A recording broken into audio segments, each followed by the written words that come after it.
Hey, what it do, what the business is? It is another week in the books with the On Deck TV show. I am Spike Lou. Man, holla at your boy Animal Brown, Animal_Brown if you're looking for me on social.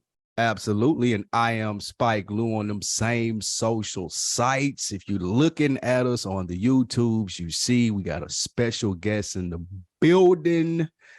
Brother Dusse, Mr. No Disrespect. What's good, guy? What's going on? What's going on? Happy to be back. I feel like it's back to back. This part of the year, I can tell y'all closing out the year right. You got me on the program. What's it? You know what I'm saying? Absolutely. Lou, I speak for the streets. You're a jolt of energy. You're the young guy. You're the young guy coming in, just bringing the whole line up. I got a lot of good feedback about the energy you brought last time for Jeezy, which was an old head. So, of course, we bring you back for your generation's top dog. And though I'm looking at your face, I can tell you about the hate. Drake and 21 Savage dropped their much anticipated album after they announced it, Her Loss. We're going to give y'all a review on Deck TV show style. But before we get to that, man, we haven't spoken with you since the Takeoff news happened. So we'll share some news there. Also, we got to check out Rick Ross at the Orchestra Noir in Atlanta, all black orchestra. Damn, easy for me to say. I'll tell you guys how that was.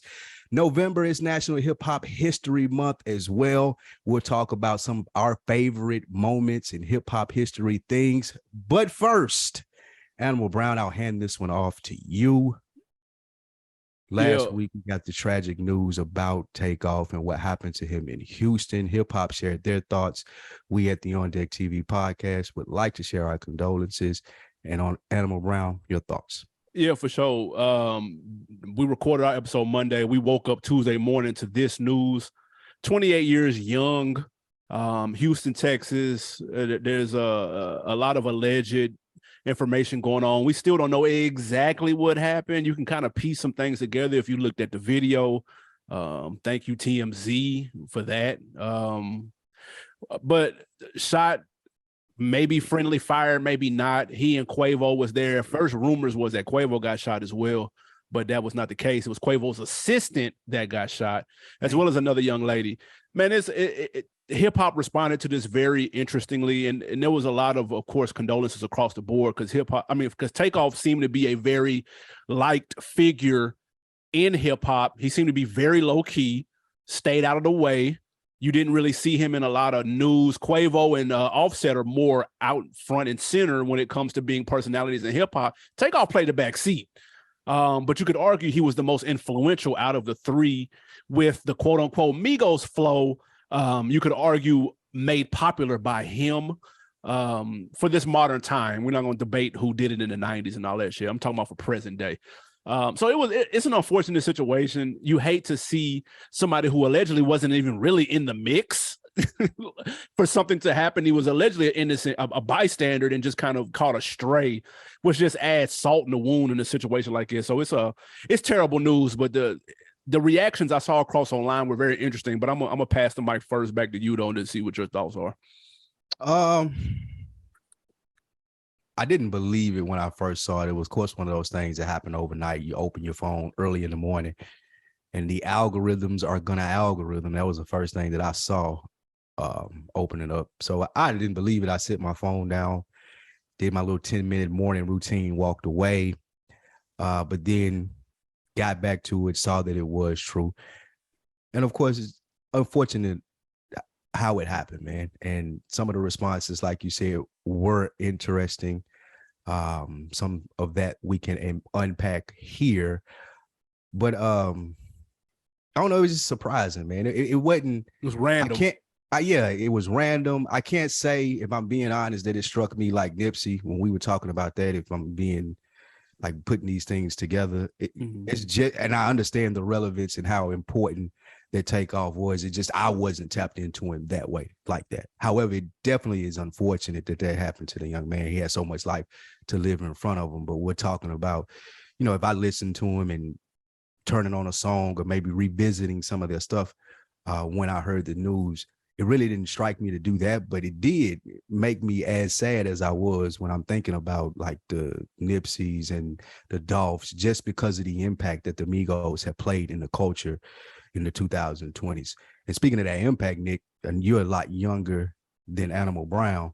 What would you? It's not even the joke there, but I had to do that. What did you think as far as the impact for your generation? Well, I was gonna say that, Lou, I didn't know if you was consider yourself a millennial because you be trying to lie these days, trying to get through get into the club when you ain't supposed to. But I think that the saddest thing about this whole thing is he was 28. You know what I'm saying? Like that's the thing that sticks with me because that's in my age range, as you mentioned, Lou. Like this is someone that I grew up listening to, the homies listen to, and stuff like that. So it's weird to see how someone as influential in my upbringing is now gone. It kind of reminds me of how you guys talk about certain artists that you guys grew up on, and now they pass way too early. Like it just seems like in the middle of them, probably even hitting that third gear.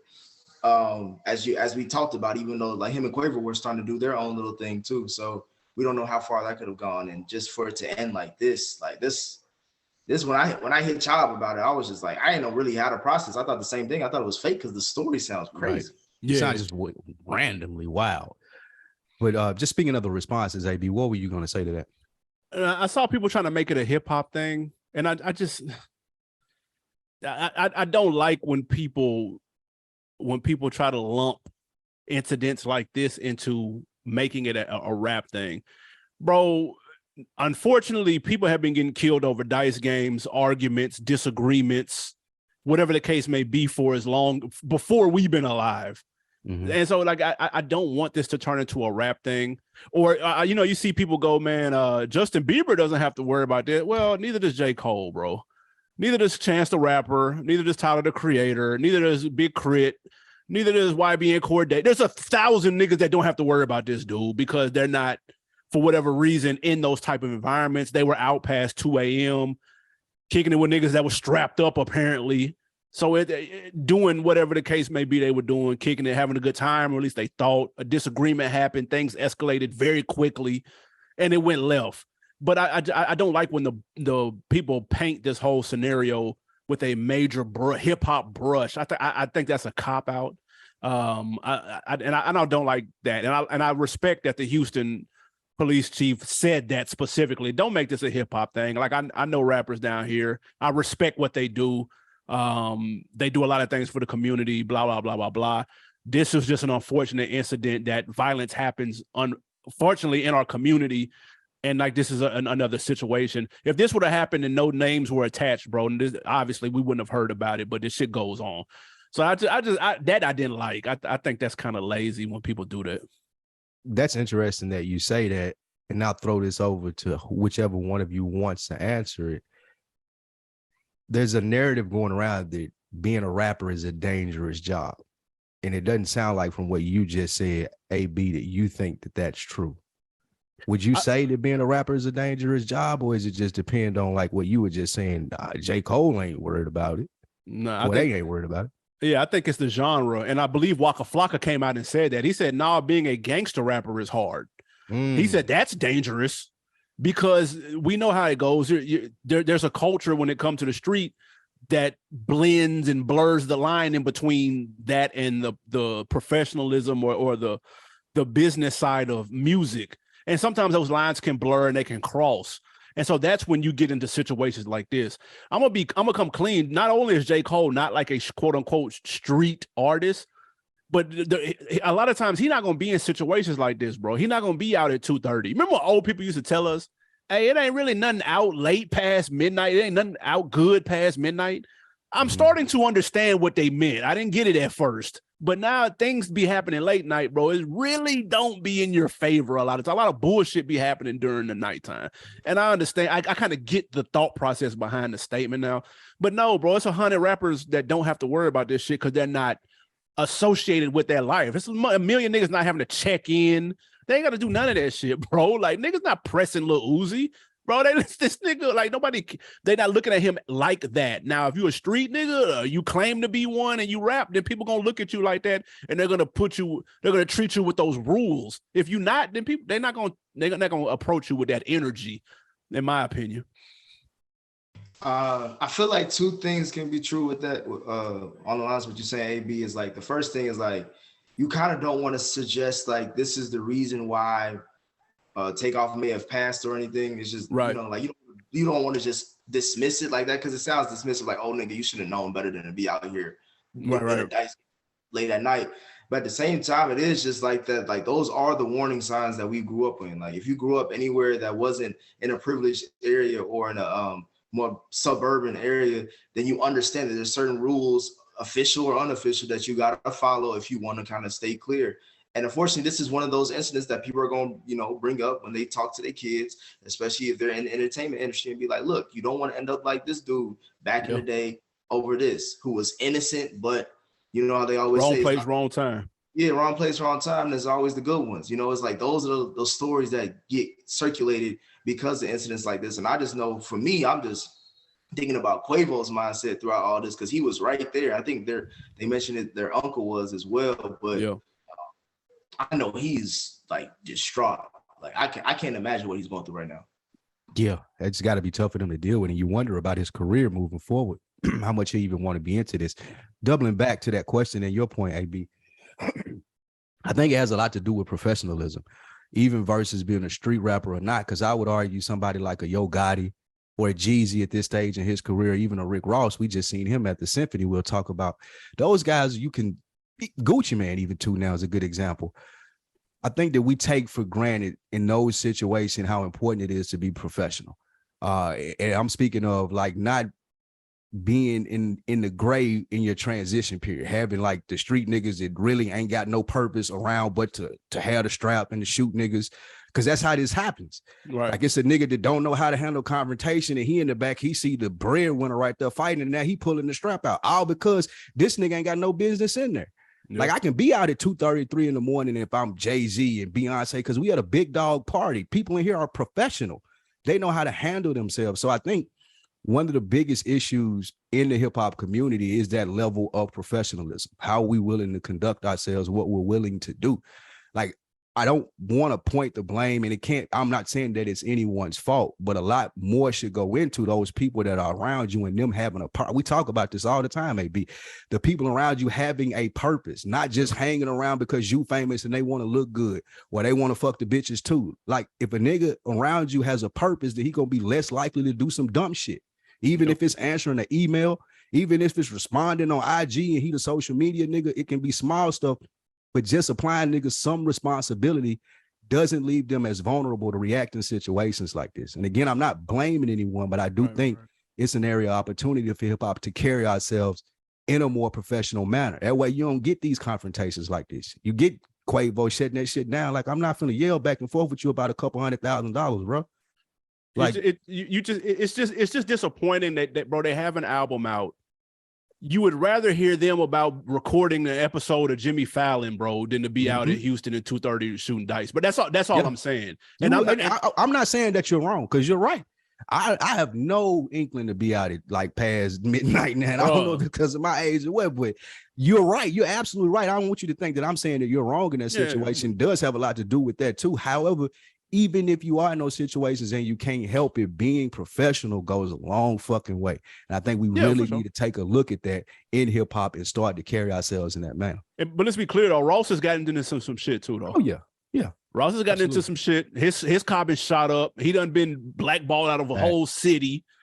Nigga, like that. So, but I think that comes with the territory. Right. But again, thankfully, Ross is still with us because he know how to move professionally. The car bulletproof, the security there. It ain't my homeboys that shoot. It ain't gunplay that shooting niggas. I got paid professional, probably white men or Muslims right here with me, and they know how to handle this security. So, yeah. It goes both ways.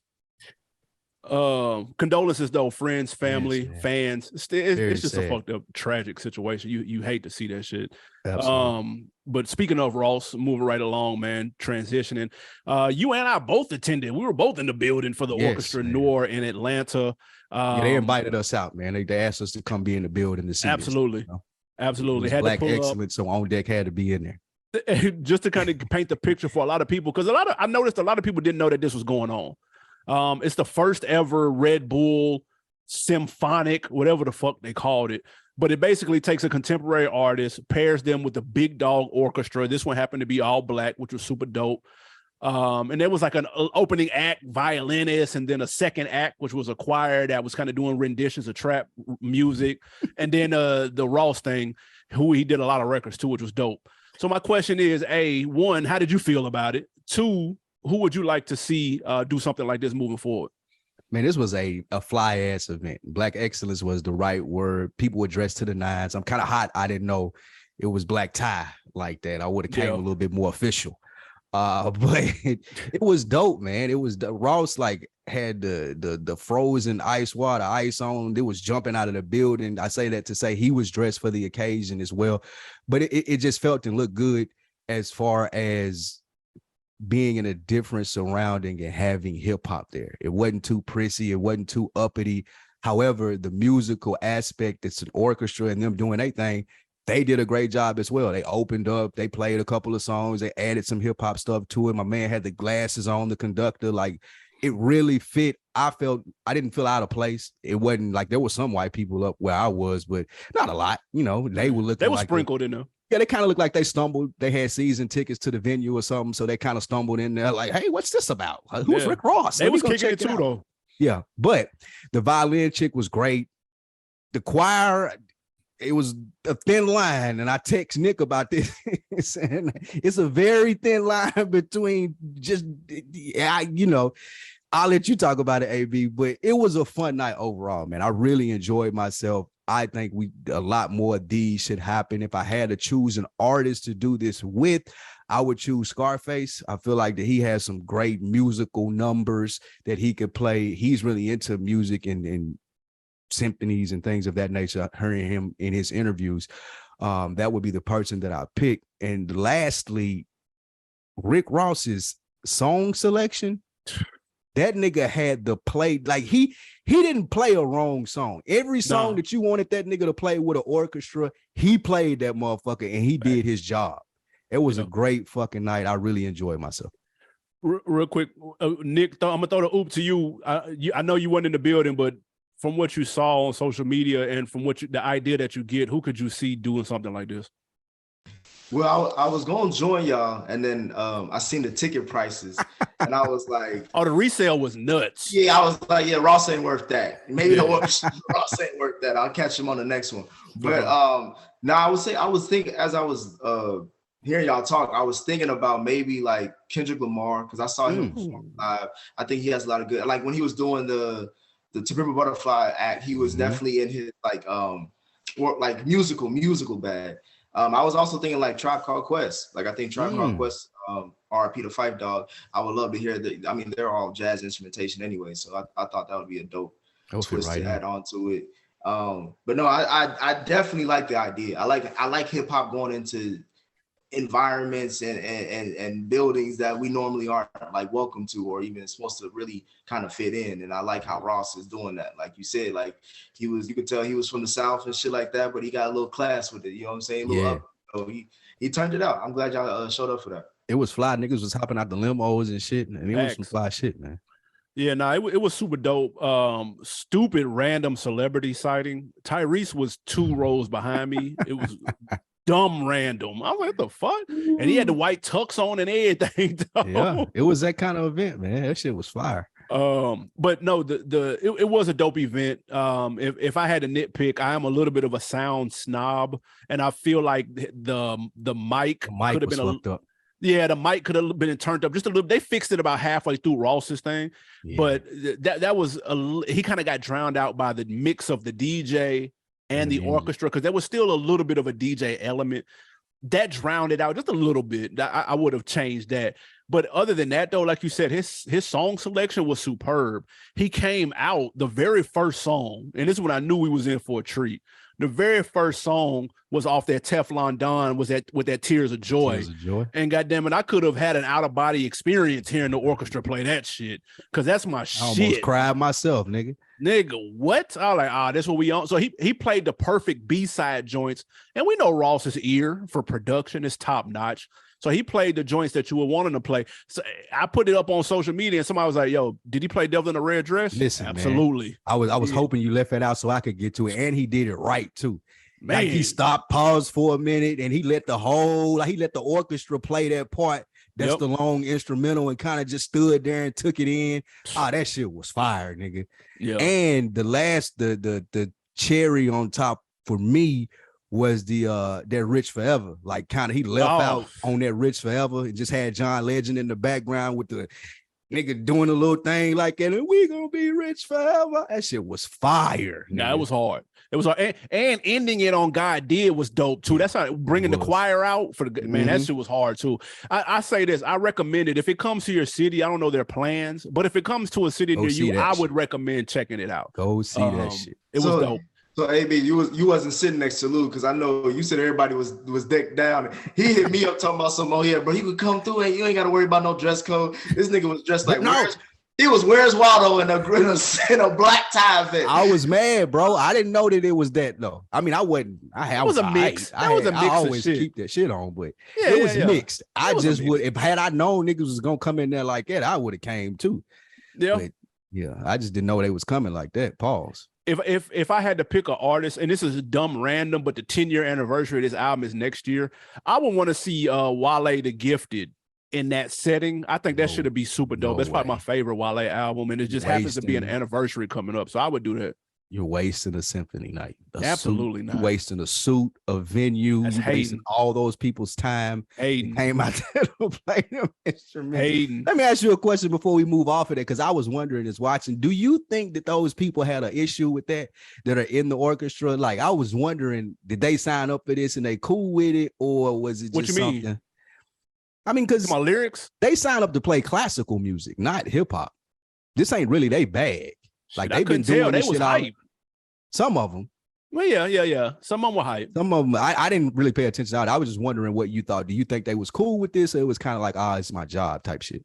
I mean, I think if you play, you play. And it may be a challenge. This may have been a challenge. You know what I'm saying? If you really a flute playing motherfucker, then you want to be challenged. You know what I'm saying? Or whatever the case may be. So I think they was cool with it. Some of them were hype though. Facts. Yeah, it was. Some of them were real hype when some of the songs came on. Shout out to that violinist chick too, man. She should her thing. Man, she was a beast. Moving on before we get into this Her Loss album review from 21 Savage and Aubrey Graham. November is National Hip Hop History Month. The bill was passed in 2021 by Maxine Waters. I tell you guys this to ask you, throughout all the years that you've been listening to hip hop and in celebration of Hip Hop History Month here in November, what's your favorite hip hop album, moment, lingo, clothing, anything? Tell me what it is that makes you love hip hop. Nick, I'll start with you since you a guest here, sir. I took this question and I was trying to run with it a little bit because I got an answer for each category that you mentioned, kind of. Okay. As far as hip hop album, I think So Much Fun by Young Thug doesn't get celebrated enough. I'm sorry. It just doesn't. But I also say The Cool by Lupe Fiasco is probably one of the greatest hip hop albums ever created. For me personally, as far as a tour that I've been on but I've seen and witnessed, was actually really surprised. It was 2014 Forest Hills Drive, J. Cole. I bet that was YG and Big Sean. Like that was my first time seeing Cole live, and that's probably the only time I want to see him because he was the pocket he was in as far as his performances and the way he transitioned into songs. I think that was amazing. And I also would give a shout out to the club. I went to the Club Paradise tour with early Kendrick and A$AP Rocky with Drake. That was one of the first times I saw Drake perform. I thought that was really dope. That's hard, man. I took the question and went the concert route too, but I took it way back when the nigga was in high school and shit, going to concerts. Rough Riders Cash Money tour came to Nashville. Shit was insane. Had the Big Dog helicopter on stage, like Cash Money went crazy. And then also the Hard Knock Life tour, Jay, DMX, Redman, Method Man. Jay came out with the Titans jersey on. Shit looked crazy. X was out there. He killed it. So that took it. I think when I think of hip hop history, I think of my first shows, and it was those, and I'll never forget that shit. I still had the tickets at a certain point, just up not too recently ago. I lost them bitches now though, but I was tripping. Yeah, I'm hot about that. But it was. Can you imagine how much that shit probably was? That shit probably $19.99 for the goddamn tickets. $40 easy.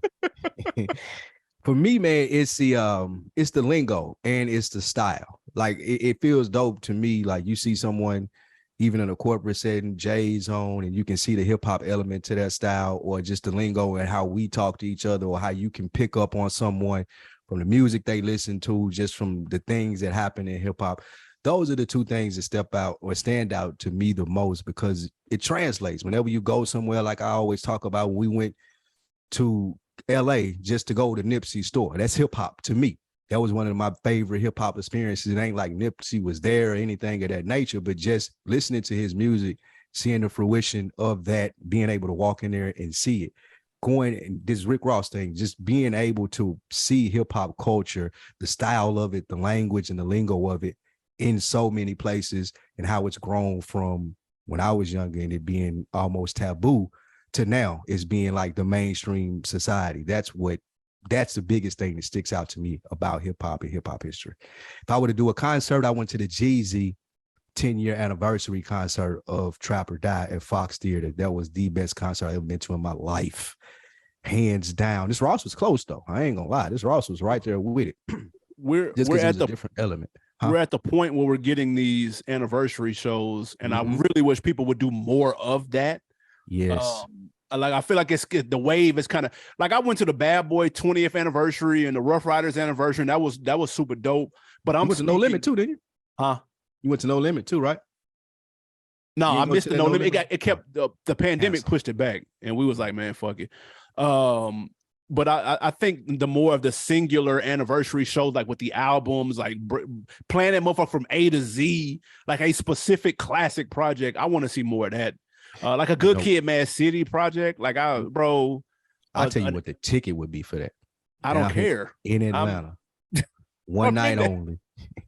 In Atlanta, one night only. I'm in it. Aquemini. Ooh, yeah, that'll be hard. That's the top ticket for that, I think, right now. Even though I love to see Tip or whoever do it, I think if they did an Aquemini and you got Dre and Big Boy to come down here and perform that one night only, that shit would go stupid. Yeah, that'll be hard. Yeah, that would be they're not gonna do it, but that would be super dope. That would be amazing. Man, before we get to this Drake and 21 Savage album review, let's talk about the controversy surrounding it. Drake had a very interesting bar that many people said that he was referencing Megan Thee Stallion. Quote, "This bitch lie about getting shots, but she's still a stallion." People were tight about it. Drake bar for sure. He has yet to come out and actually address this, though, as up to this point that we're recording this. Of course, as soon as I say that, tomorrow he'll say something. But up until now, he's been quiet. Nick, I'll throw it to you first. Is the backlash fair or foul for the bars? The backlash is, I don't know. I think it's fair. It's fair. Oh my God, Nick. I'm only. All right, hold on. I already knew Lou was going to hate. He always. Nick, I thought you was Mr. No Disrespect and went soft. I say no disrespect because I mean it. You know what I'm saying? Soft. All I'm saying is Kobe soft. I'm only saying this. Now, if you're asking me personally, I don't give a fuck.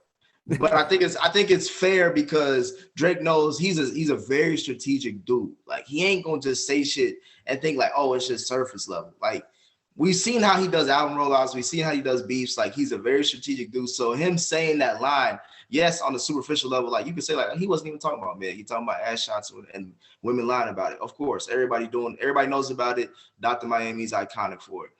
But we also know Meg just got quote unquote shot because we already know this is the most whodunit ass hood case I ever seen in my life. Man. But damn. But based off what she says, and we got to believe black women, she got shot.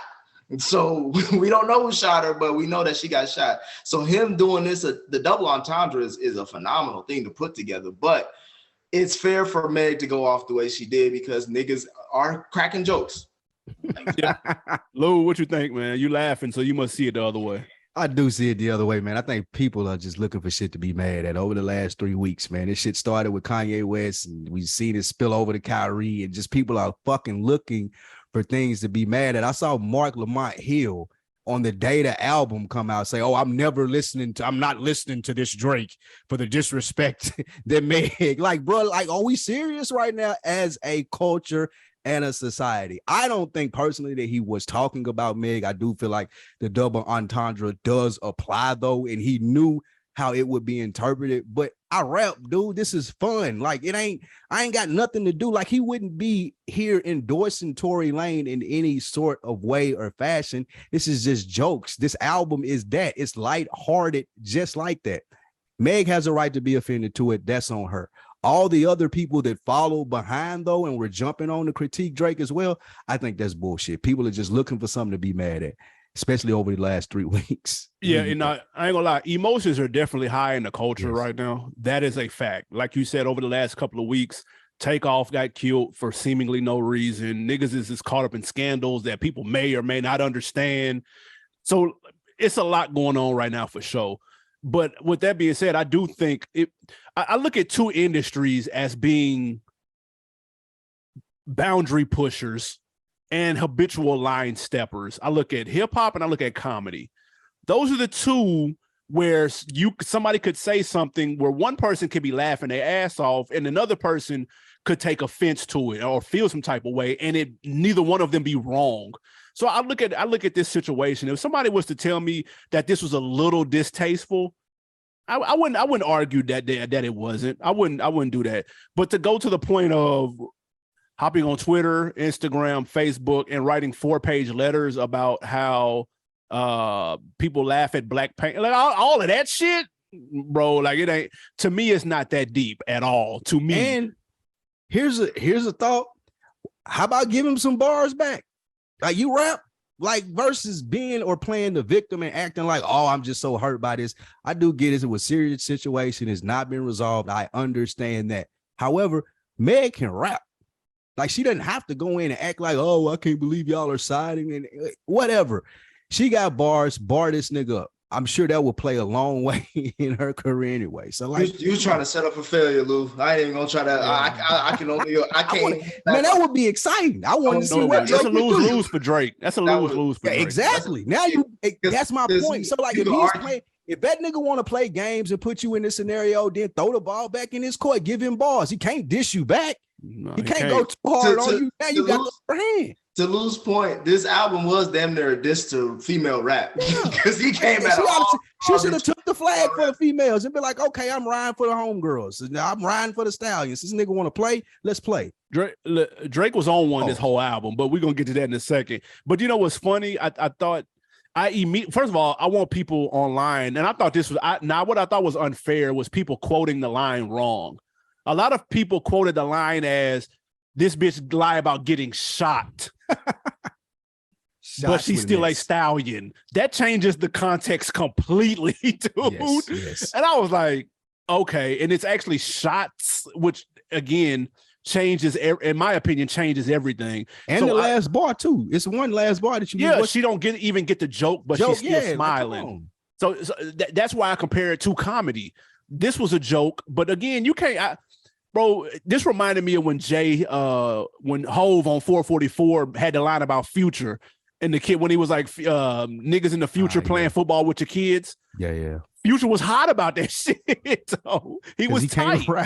And I can't be mad at him for being tight. That's why sometimes there's a line, bro. Like, I can't be mad at if somebody says, yo, that was a little distasteful, kind of like the Dahmer shades.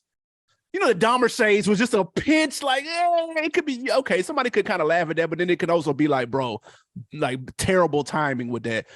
It could go either way. That's how I feel about the bar. It's just fair. It's just not 4-page dissertation on Instagram deep, though. It's not that deep at all. I was about to say, that's fair, but also that's what this is, too. This is what, like, I was speaking of the hip hop culture and what makes hip hop. That's a part of it. It is a bit distasteful sometimes. Yeah, you can cross the line sometimes. Yeah, like, you can't just play victim. That's a good comparison. Lou just want carnage, bro. He don't give a fuck. Chaos is a ladder, bro. This nigga is clearly. I will say that some of the takes I saw online were terrible. Like, I couldn't believe the whole my heel, man. He let me down, bro. I that was lame as fuck, though. I used to fuck with him. That was whack as shit. But the nigga said I made it. He got all the way up to that song. It was like I turned it off after that. I couldn't listen I'm never anymore. Listening to it again. I was like, bro, What? Relax, my nigga. Nigga, that was lame as a motherfucker. Relax, But my nigga, Jesus. I seen, and we'll get to the album in just a second. But the take that I've been seeing, which was annoying, was like, oh, he don't have this energy for dudes. I was like, what? Let's keep it a full bean. My homeboy brought this up to me too. He was like, he dissed all them women. He ain't say shit about Pusha T in this. Bro, but he's That's dissed over, Pusha though. He's made over, though. Yeah, he's made a whole can't- diss song about Meek Mill, who's considered a street nigga. So like he I dissed wouldn't put that Drum on on this, he Drake. I dissed don't think- Kanye on this. He just Drake saying. he ain't ducking no smoke from no niggas. Like That's it what I'm ain't. saying. I was like, what? I don't know about that. He said he was still hot about the Pusha T shit on what? Yeah, but I Certified can't. So in the Pusha T situation, even if I'm still hot about it, I can't keep addressing you because you're not the same level of artist that I am. Exactly. Like that's gonna make people now reconsider my victory or my self-proclaimed victory in this. I can't keep going back and forth with you. He's thrown shots at dude though several times. Not on this album though. That's a fact. Yeah, I mean, I don't think the energy for no man. I don't see that. Like I think Drake, he looks for smoke. I think he does a very good job, and so yeah, that's just a hot thing to say right now. I'm gonna be real. Nick disagrees, man. But I'm just saying, bro. If you gonna burn the whole shit down, burn like you said, Lou. If you want to break shit down, fuck the whole game up and talk your shit, bro. There's a nigga who around the corner who punched you one time and you ain't been back there since. That's all I gotta say. That's fair. That's fair. He don't want to keep. He don't know what the kid he gonna pull out of his right. He don't want to keep losing that fight. He told he's like, hold on, there's about 3 baby mamas here. He may know about 40 out here bullshitting. He locked 40 in a dungeon ever since that shit happened. 40 ain't been out since, nigga. You just stay in here and do work.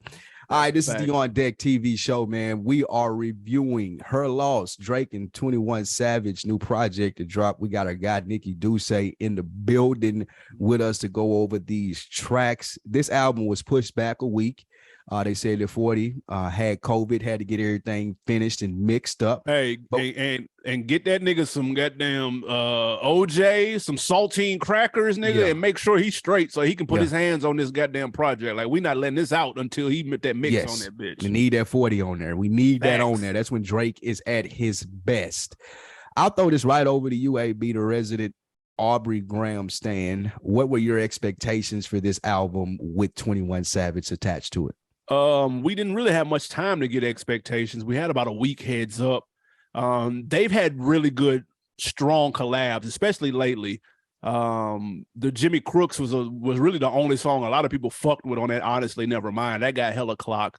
And then the joint with them and Project Pat on Certified Lover Boy was a banger too. So they had, and of course they've had other ones, but those are just the last two.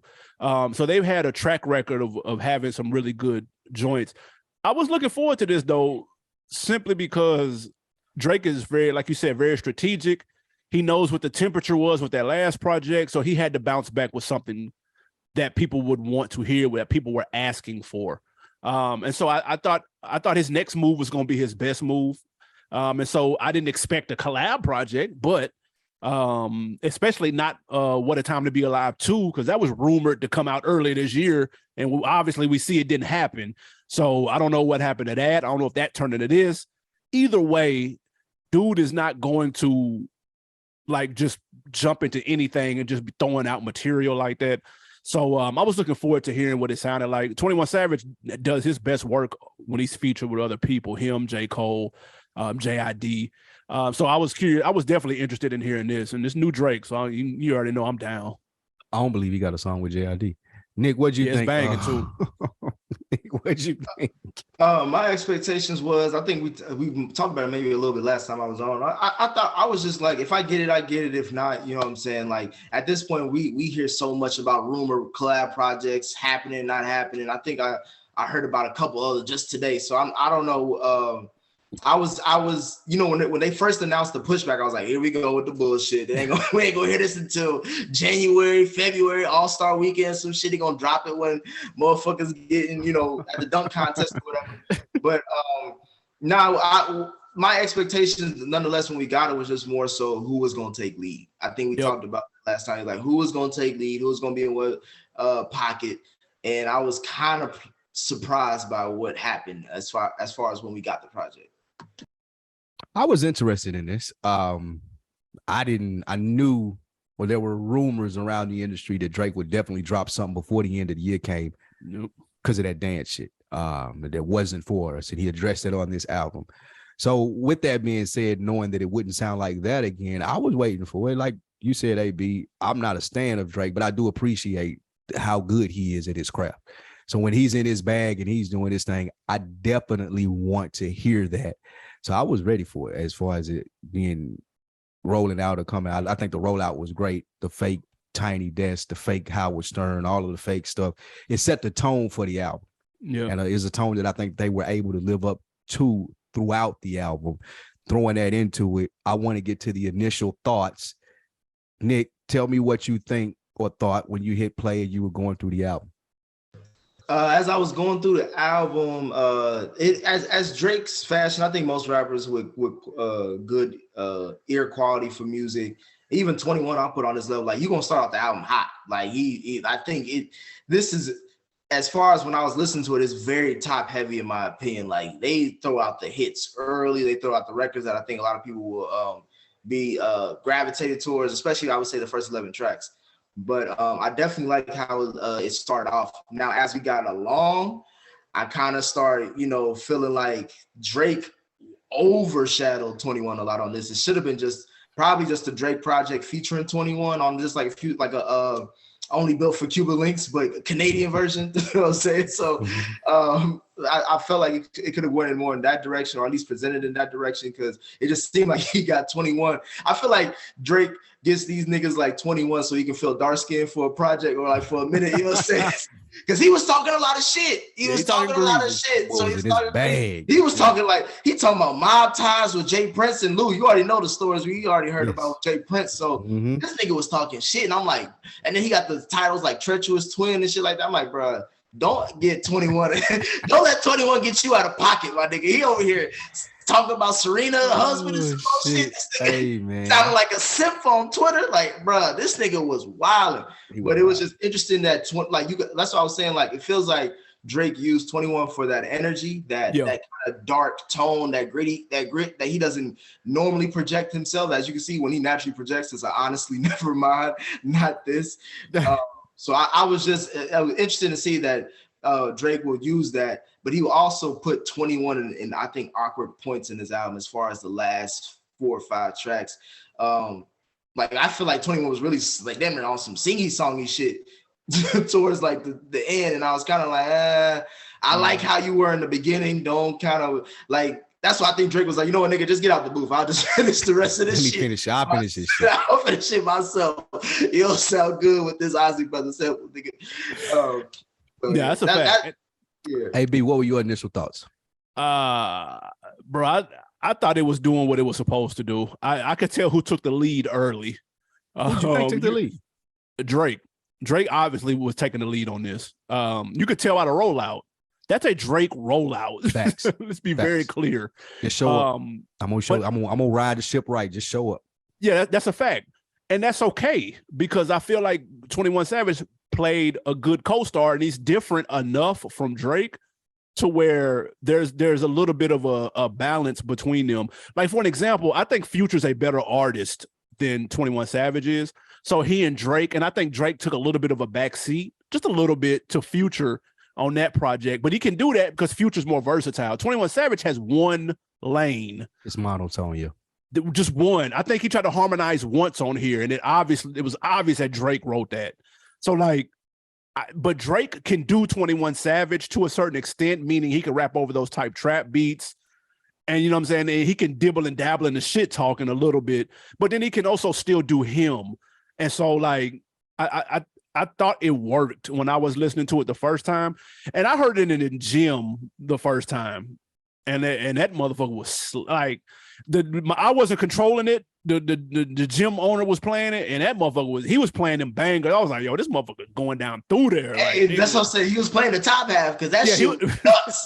That shit was nuts, bro. I was like, when it came out, that motherfucker, I was like, oh shit. You must. Hey, I know AB hit about an extra set or two. That motherfucker. Hey, listen. I'm going crazy. I'm like, they going down through there. Like, they snapping on this motherfucker. So just I've seen who was taking the lead, and I was okay with that. But I also saw what 21 brought to the table as well, and for me, it worked listening to it that first go round. What about you? Man, speaking of both of you guys' points, the first is that the energy. Like, I love the energy that was surrounding the album. And I know recently I compared like rap to the dunk contest. You don't really see anything new. I think this was a good version of something different. Like, Drake didn't have to be so serious. Like, I ain't got to worry about making the best album because I'm the best rapper. I got 21 Savage right here with me. And like you said, he has a tone and an energy that he brings. And he played a good, like, Scottie Pippen. I ain't got to score 40. Who played Scottie Pippen? Huh? Who played Scottie Pippen? 21 Savage. Oh, okay. Man, I thought he was the beat. Like, what? Throw me off. The fuck? He played a good beat to Drake's A Mike. Okay, yeah, no, for sure. It was perfect. He didn't have to do much. Drake's like, let me lead these conversations, let me lead the funny, and it worked. I too, like both of you guys, the top half of it, I found myself looking at the phone like, damn, these niggas is going in. Like, the first half of it is exactly what you were looking for. Like, from 21, from Drake. I agree with that 100%. I did lose some of the enjoyment down towards the second half when with some of the singing songs get more faster tracks. However, I thoroughly enjoyed the album because I felt like it was it was still very good, but it wasn't as serious as we usually have when guys are in album mode. Like, it wasn't J. Cole trying to make a great album. It wasn't Kendrick Lamar doing Mr. Morale and the High Steppers and you figuring out some coded message within there. It was just me and 21 Savage. We're having fun. The beats are banging. It's going to be some dope visuals. It's a stripper on the cover art. Hey, enjoy this shit. I think that they did a great job at creating that energy for this album. Yeah. With that being said, go ahead. I was going to say, I think I think Drake needed this project because I think Certified Lover Boy's response was a little lukewarm, even though I think this is the best album Drake has done since Views. Nah, I like Scorpion. I ain't gonna This lie. better than Scorpion. I like Scorpion. And it's better than What a Time to Be Alive. Man, No, get it's the better. fuck. No, hell no. All right, It's all right. better Now, than both of them. hey, cut Lil Mike off. cut his mic off. He go too far. I'll give you views. Because it's because like what you This said, nigga's though, ill. it's because like what you said, Future's sound is so dominant. Drake didn't have the, like, we didn't get the full like Drake experience. This album, you get the Drake experience and you're sprinkling a little bit of funny 21 Savage lines in there. Like, I ain't got to show ID at the club. They know I'm 21. Like, that shit, it works. But nah, it didn't work when you had, what was it called? Hours in Silence. This nigga, this is 2022. I should not hear a 5.5 minute track with Drake just saying sweet nothings over a It's called Her Loss, bro. Like, come on now. Shit, I had ear loss. Motherfucker. But I think the pressure, I think the lukewarm response to Certified Lover Boy, even though I think it had good records, but I think it was more of the same.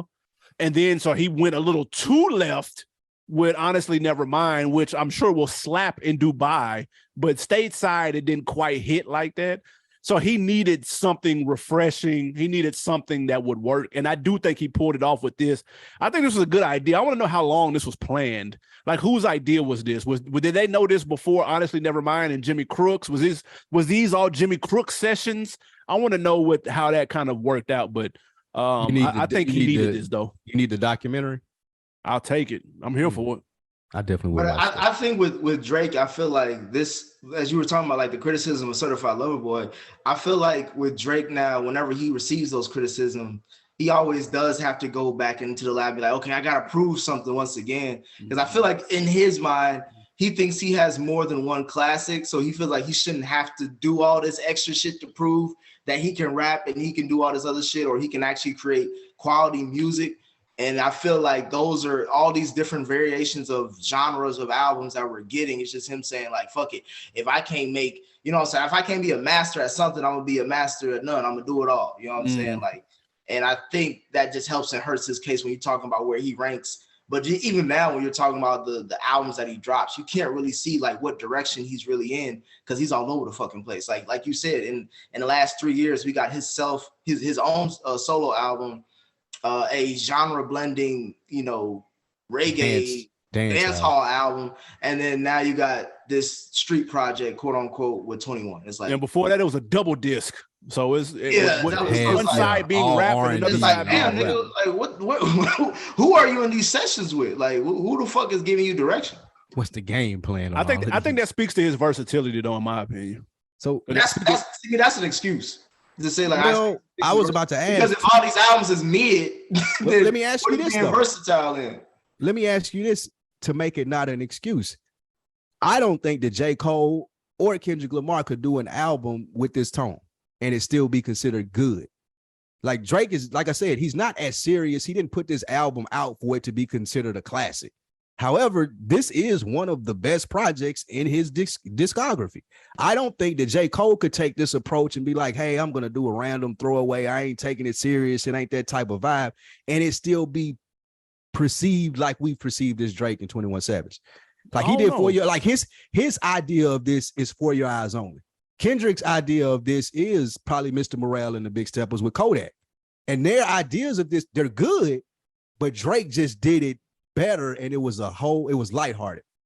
I disagree with you on that, Lou. Which one was better? I think Kendrick and 21 could do a record like this and maybe do it better. I'm not saying like a record like this per se, but they could make a collab album better than this. Really? If you listen to Kendrick on Damn, and not even going back to not Section 8, but Good Kid, Mad City. Like he Mad City with that beat and shit like that. Like you can see or hear Kendrick on harder tracks, and he actually do got cousins that's in the street, so he can talk about certain things from an angle way better than Drake can. You know what I'm saying? So I mean, I ain't even really just talking about street though. I mean like the funny. Like this album is funny. Like this is a pretty comical album. And it has a lighthearted tone. I think that Kendrick probably could match him from a street sense and the bag that you said Drake was in. But I just mean like the lightheartedness of it. I mean like them doing the Howard Stern shit, like them doing the Tiny Desk shit. I don't even think that anybody else could think of a rollout like that, and it worked. That's all. Yeah, versatility. That's all I was speaking to. Speaking of it working, I want to get the guys. From you guys, what worked and what didn't work, your highlights, your lowlights from the album. AB, I'll start with you. Give me 3 albums that just stood out to you. 3 records. Well, I'll say the theme first off. The chemistry I thought worked. Yes. There's even points where 21, I believe on Broke Boys, where he'll say a bar and then Drake will ad-lib it. Where he was like, you know what I'm saying? I got the stripes like Adidas. Yeah, I got this nigga fuck Adidas. You know what I'm saying? But like he's like. They're like playing off each other, which I didn't think would work. Or even the intro to 21, want you to do something for me. And he laid out what he wanted to talk about, and then 21 came in and talked about what he asked him to talk about. Like all like those type of things, the chemistry worked for me. If I had to go with specific joints, the obvious joint, Middle of the Ocean. I know y'all talk about the first half being strong. Man, there's some bangers in the second half because that Middle of the Ocean is stupid. When the beat switched, Drake flipped a switch and went insane. That one of those verses like that are to remind niggas like, I know hip hop fans can be fickle and you can drop a honestly never mind and people can be like, oh, he's done, it's over with. Lil Baby's the king of rap. And like, man, let's pump your brakes, dude. I can still do this. And I think that's what that was in reference to. I also really liked Rich Flex, the first song, and I like Pussy in Millions with Travis Scott. Him being the only real feature, I thought brought a different dynamic because he sounds completely different from them. But I thought it worked, especially when the beat flipped up too. That beat hard as fuck. So those are my 3 joints that just kind of stood out to me. Nick, what about you?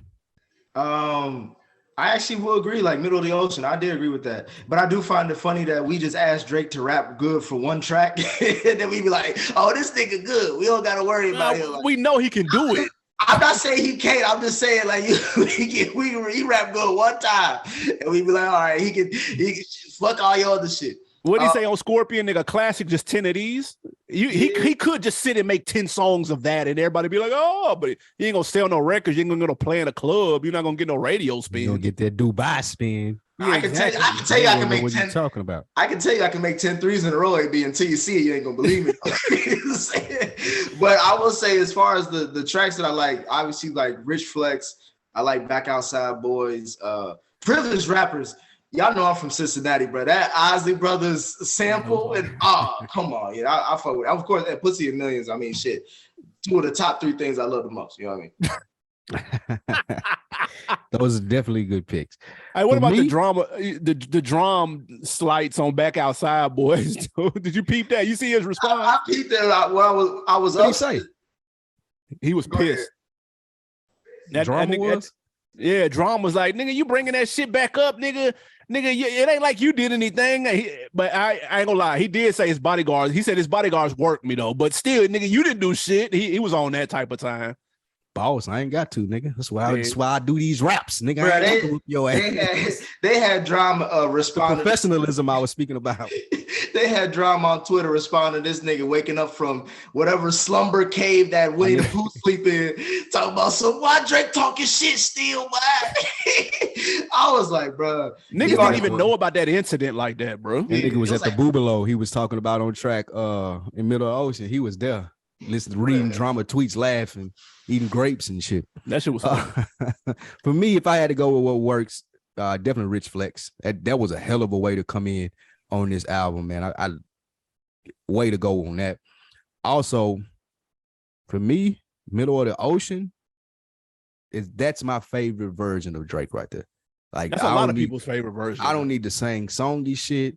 I don't need none of that. I just need a nigga that's showing y'all I'm the best nigga doing this and y'all can't compete with me. Like niggas will flex about like buying property and all of this stuff, which is cool. But it's a hell of a flex when a nigga's like, I'm carrying 59 bags on a 767 jet. Like, nigga, that's a flex. Nigga, where are you going with 59 bags, dude? That shit is crazy to me. Nick, you still ain't got it yet. You look at me like I'm crazy. No, I'm taking it. I'm taking like, it. niggas don't even think to flex like that when they rapping. Like, I had to look up the place that the nigga was talking about at the beginning. I wanted to know what the Bigelow room was, nigga. Bruh, that shit right there is amazing to me. Drake the only nigga that can do that. Go ahead. I looked up a couple of them places. One is in Portland. He got the nicest spot in Portland that he talking about. 59 bags on a bruh. I don't even like carrying a carry-on. Niggas will try to stuff their whole life in a suitcase for a trip, nigga, and not pay the extra charge. 59 bags? That is a flex, nigga. Normal rap niggas they don't even understand that flex, nigga. These niggas still like, come on. And that nigga normal rap niggas are like DJ Khaled. They don't even fly. Don't even fly, or nigga, I'm going to the mall when I get there. Now, my nigga, I got 59 bags, bro. Like, he was just talking so much shit in that song. I love he talked a lot of shit. And they said you went to Hibachi for your birthday. Oh, yeah, oh, that's cute. We ain't did that since like 09 when Wayne and shit was. Oh, your boyfriend got you a party bus. Oh, that's sweet. My nigga said we couldn't even land because they ain't got the steps for the helicopter on the island that I'm trying to go to. Man, come like, ain't nobody talking that shit. Ain't nobody talking that shit. Drake is A1 in that department. I listened to this 15 times straight, at least. I swear to God, I ran this back 15 times. That's my favorite song on the album. And the last one, if I had to go with number 3, I like 3 a.m. on Glenwood. I like 21 Savage being reflective and taking a page out of Drake book for sure. And doing that. But if I'm going straight into my dislikes, I am on the other side of you guys. I did not like the Travis Scott song. That's banging right there. I just went there for it. I did not like Treacherous Twins. I hate that hook is slaw. I was like one of the worst things I ever heard, bro. Yeah, you're doing way too much, bro. Like you got a little too excited. Calm down with the Treacherous Twins. He was standing nut riding on. Yeah, that ain't nothing. Somebody should have got you in the yo and be like, nah, bro, that ain't it. Pause. I was waiting for a little pause to come out of doing. What, nigga? Come on. So that's the things that the biggest that did not work for me. However, overall, I do like the album. Do you guys have bad takeaways? Yeah, the Treacherous Twins. That ain't nothing. That ain't nothing. That ain't nothing. Delete that off my thing and everything. Yeah, that ain't nothing. But for that reason, there's not one song on there with A Time to Be Alive, and I'm like, that ain't nothing. There's not one. I think that's supremely underrated, and it's straight through, and it's top tier. So the fact that I can say a song on here ain't nothing, I already can't, and I can't do that about the other one. I can't put it in the same category. Just awesome. Facts. But other than that, though, that was the only one that was just offended me. I was like, this song ain't nothing. Yeah. What you got? For me, after Middle of the Ocean, you can get rid of everything else. Stop. 13 through 16, get rid of it. Take out Treacherous Twins. So this is an 11-track project to me, bro. I'm sorry. I'm sorry. I'm not saying they're trash. I just didn't need them. You don't like it 3 a.m. on Glenwood? Not, I don't. That's not the 21 I wanted to hear, bro. I like that. That more M's is 21. I thought that motherfucker slapped too. No, the beat's stupid. That's Metro, but yeah.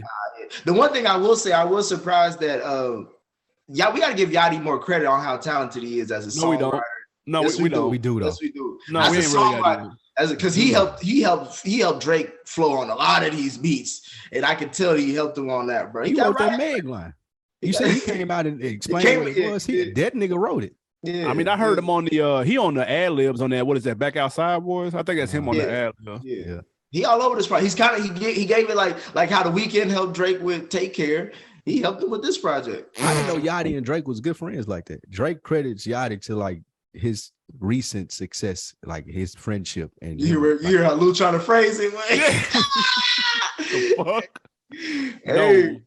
He's what he said, man. He said his friendship's been very important to him over the last couple of years. Yeah, that Atlanta sound is helpful. You know what I'm saying? You trying to stay on top. That's fair. We'll talk. All right, so let's get to the man. ratings, man. AB, where you rate this out? It's 4. It's flames. It's what we needed. I think this would have made more sense before the summer. But still, I like it, bro. I like it a lot, actually. I'm fucking with it. The only egregious joint on there is the Treacherous Twins, and for that reason, it's up there. So I'm giving it 4. It's flames to me. Yeah.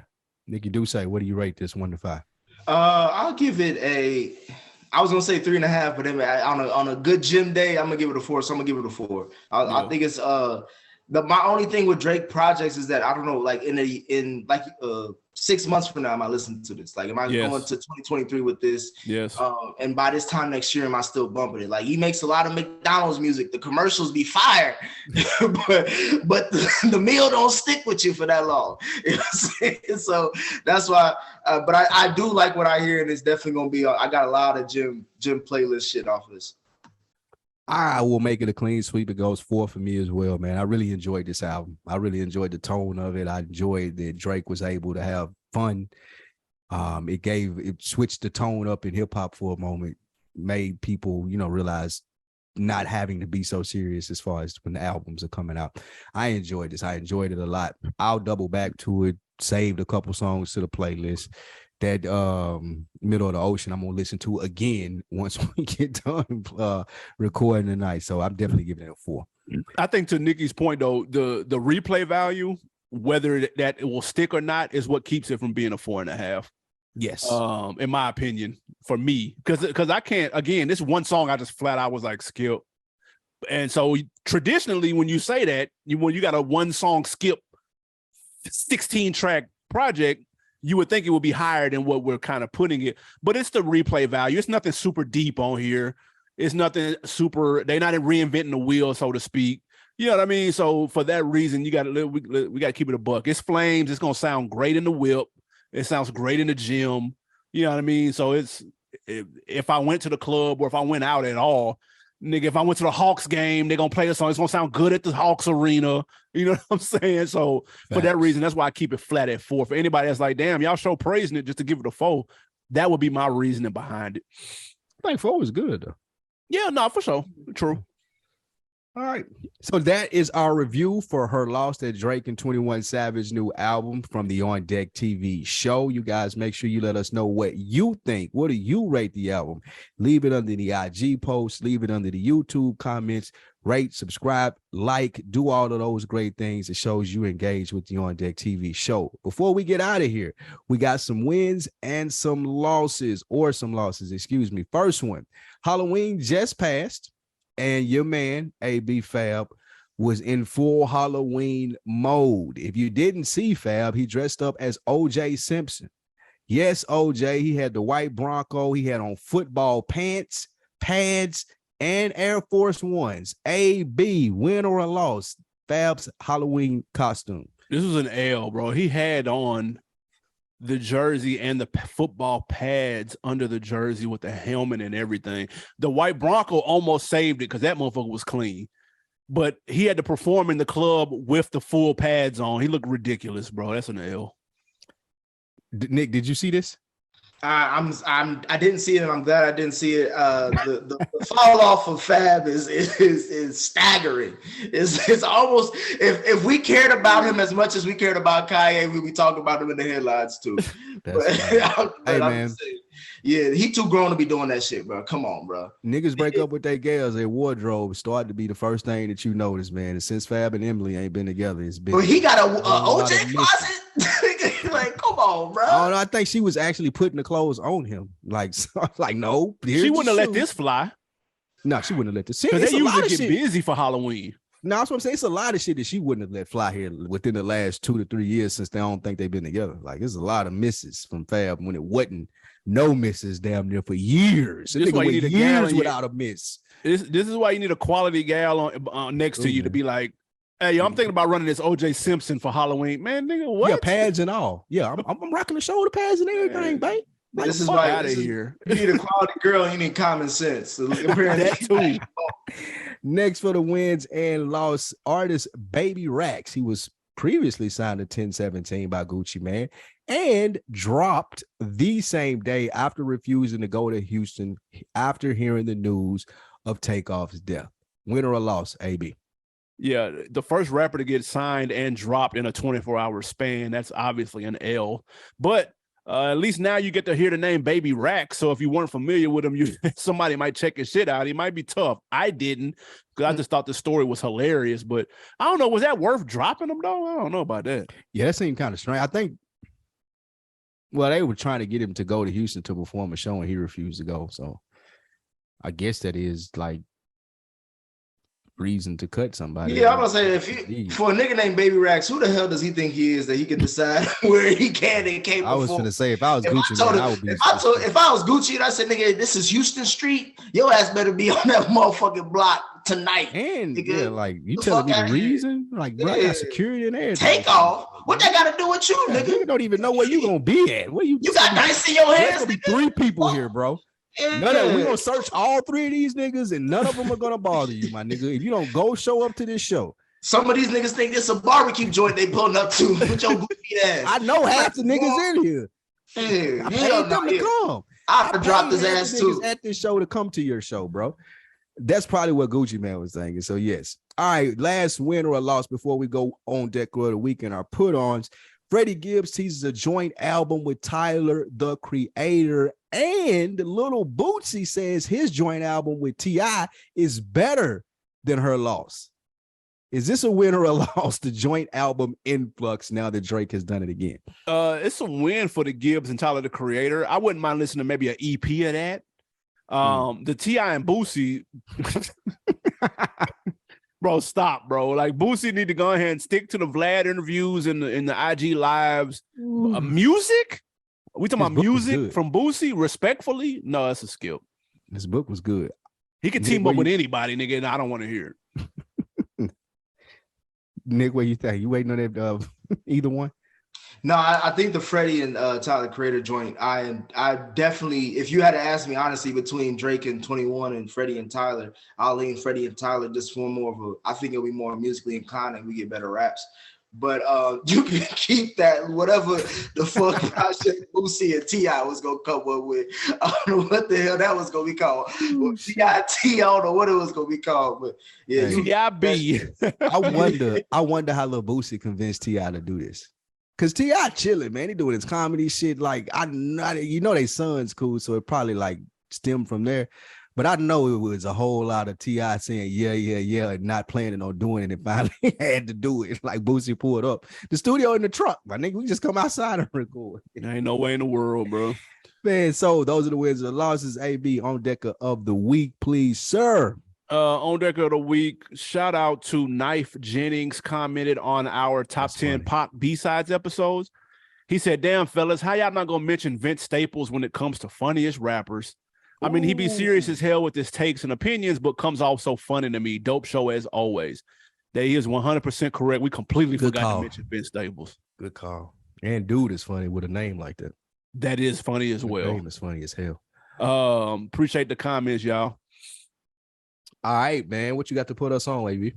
Black Panther this weekend. Pull up to that, support that, fuck with that. Rest in peace, Chadwick Boseman. I'm very interested to see how they pull this off. Got my ticket for Friday. I can't wait. No, I am not dressing in Kunta Kinte cloth, but I will be in the building. Fresh anyway. How the hell is that a put on, AB? Everybody and their mama know about this damn Black Panther shit. Saying Black Panther like it's gonna sneak up on us. Like it's a Huey P meeting or some shit like that. Like, no. I know that Black Panther gonna be out Friday. You know Black Panther got a sequel, bro. Come out Friday, bro. Come out Friday. No. I feel like it ain't that much hype around it, man. Have y'all peeped that though? It's that quiet. Nick was talking about dressing up for it. Nah, I got a little Told you.